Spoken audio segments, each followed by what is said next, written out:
Good afternoon.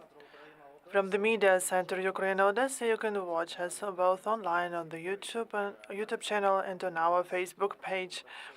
And now we are going to discuss the situation in Kherson and the region. Our speaker is Oleksandr Tolokonnikov, Head of Internal and Information Policy Department of Kherson Regional Military Administration. He's with us online. Good afternoon, Oleksandr. Glory to Ukraine, glory to HERS.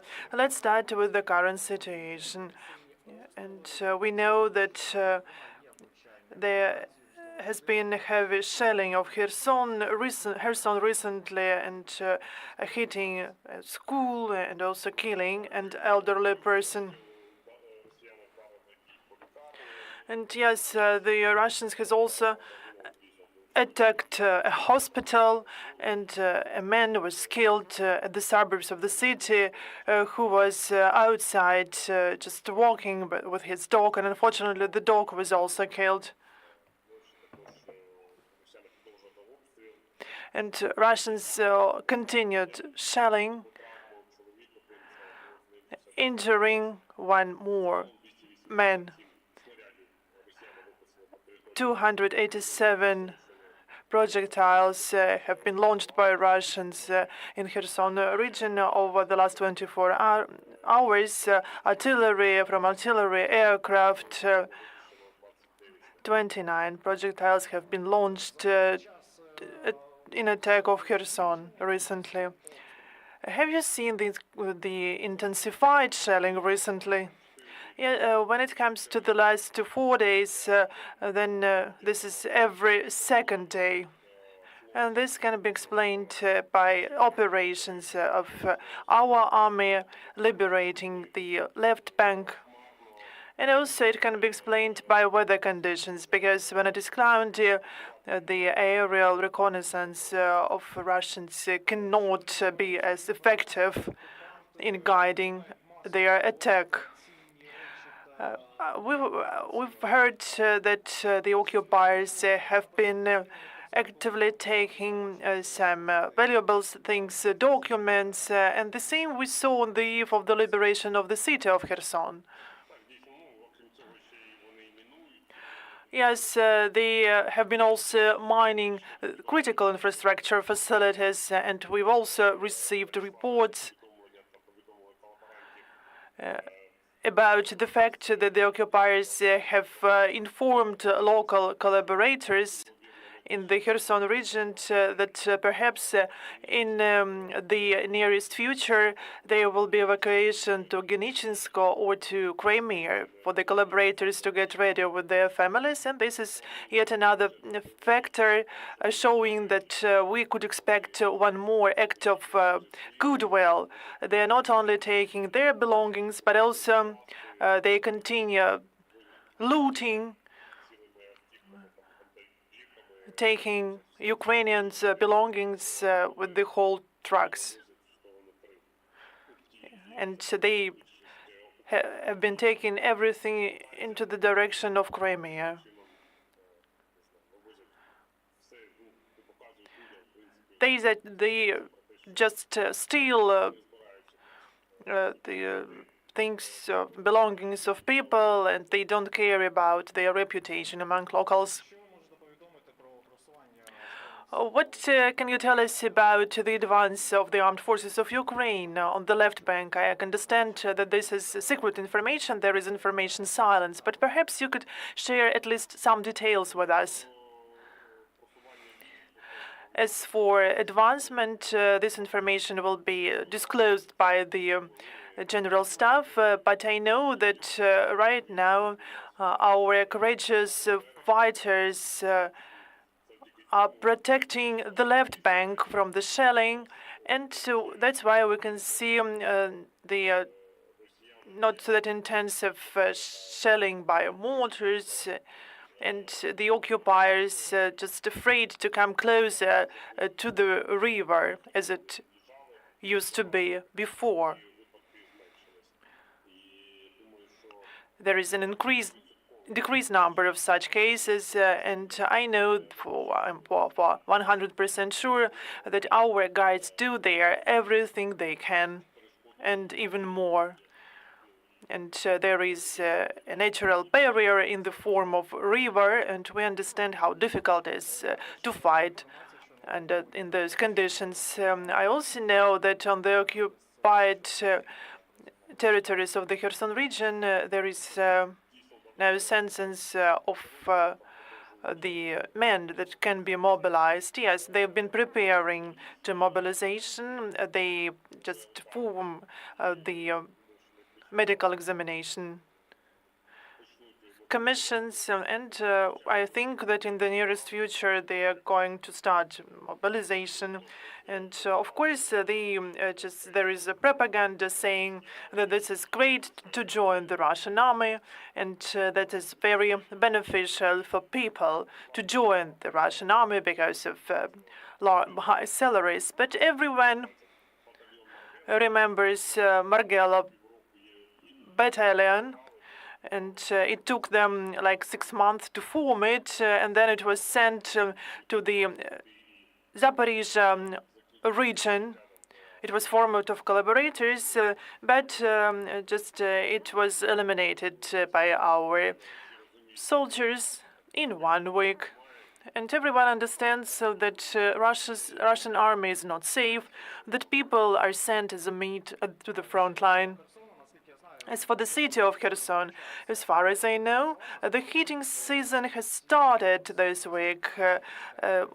Do all people have access to heating, or are there any challenges? Of course, there are challenges because the city is under constant shelling, but we have been gradually connecting all local residents to heating. And of course, we depend on the security situation. And what is the situation with the power supply in the city of Kherson and in the Kherson Oblast? There are challenges, especially in the region, especially in those territories that are attacked by aerial bomb, like Belozersk community. They are well aware of the whereabouts of the critical infrastructure facilities. Although we have been protecting and defending those facilities under the order of Yermak. These are bags or sands, but of course these fortifications cannot protect those facilities from direct strike.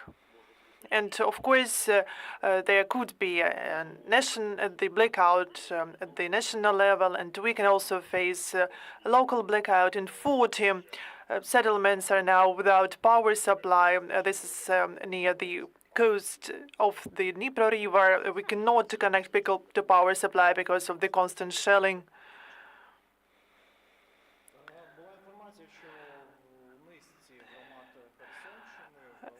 It is reported that there is ban on alcohol sales in some of the communities in the Kherson region. That decision has been made because those places are under shelling or under threat of shelling, and our law enforcement bodies quite often need to get there because of the fights of people drink and people do not respond properly to the air raid alert, and don't try to hide somewhere when there is quick shelling, and there are a lot of injured people because of the alcoholic intoxication. That's why the decision is made to ban the alcohol sales, just for people to be more aware about the security aspect. There has been also information from the head of the Kherson military regional administration about intensified mobilization in the region. What could you tell about that? We would like also the Kherson region to help the armed forces of Ukraine. And a lot of people from other regions are involved in the liberation of this region, but the local residents should also support these activities. we can see intensified mobilization in other regions. And in our case, because of the security aspect, we just cannot go outside to check the documents of the people, to find orders. That's why the decision has been made to check the documents of people at the checkpoints and at homes. And we just cannot have the same approach with other regions, and for the representatives of the recruitment centers to go outside because of the security situation. I know that recently the MS rallies have been cancelled to avoid crowding, and also the meetings will be conducted online. What meetings do you mean? Meetings of local authorities. But actually, we conduct them online before. And as far as I know, since the full-scale invasion, there has been no offline meeting of the local authorities. As far as I understand, around 20% of the population of the city are still there in Kherson. And what can you say about inflow or outflow of people after liberation? After the liberation, we had 60,000 of people in the city of Kherson, and in spring, there were 50,000 people after the explosion at the Kakhovka HPP dam.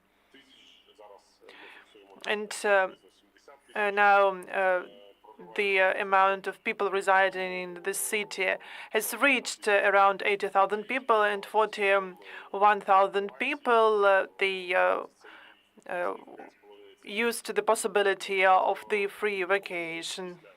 So after the explosion at dam, people returned to the city, and that was summertime, and people just returned to allow the representatives of different services to clean up their houses, and also those bodies that were involved in recording of the losses, and that was needed for further reimbursement of the consequences of the explosion at dam. And now we don't see any major outflow of people from the city of Kherson. And some people just use the possibility of the free vacation, but we don't know how many people returned. So the people come to the city and leave the city. Thank you, Oleksandr, for being with us today. I know that it is dangerous to stay at one place in Kherson. Thank you for the information shared and joining us today. And I'd like to remind that was Oleksandr Tolokonnikov, Head of Internal and Information Policy, Department of Kherson Regional Military Administration. We've just discussed the current situation in the city of Kherson and in the Kherson region, and we will continue at noon.